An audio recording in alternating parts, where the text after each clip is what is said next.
गांव के बाहर एक पुरानी हवेली थी जहां रात होते ही अजीब आवाजें सुनाई देती थीं।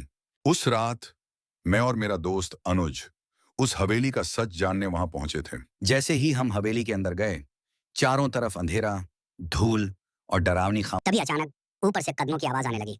ठक ठक ठक।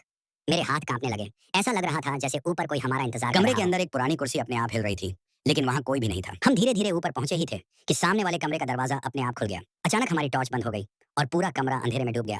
मैं डर कर चिल्लाया, अनुज जल्दी टॉर्च चालू कर। जैसे ही टॉर्च दोबारा जली, हमने देखा एक डरावनी बूढ़ी औरत छत पर उल्टी लटकी हुई थी। हम दोनों डर के मारे नीचे की तरफ भागने लगे, लेकिन वो डरावनी औरत हमारा पीछा कर रही थी। अचानक हवेली का दरवाजा बंद हो गया और वो औरत हमारे बिल्कुल पीछे आकर खड़ी हो गई। उसने डरावनी आवाज में कहा, अब तुम दोनों यहाँ से कभी वापस नहीं जा पाओगे। गांव के बाहर एक पुरानी हवेली थी जहां रात होते ही अजीब आवाजें सुनाई देती थीं।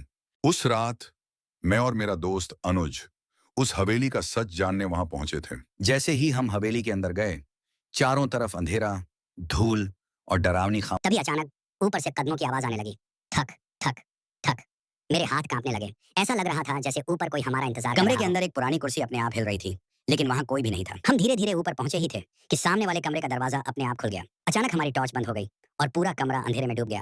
मैं डर कर चिल्लाया, अनुज जल्दी टॉर्च चालू कर। जैसे ही टॉर्च दोबारा जली, हमने देखा एक डरावनी बूढ़ी औरत छत पर उल्टी लटकी हुई थी। हम दोनों डर के मारे नीचे की तरफ भागने लगे, लेकिन वो डरावनी औरत हमारा पीछा कर रही थी।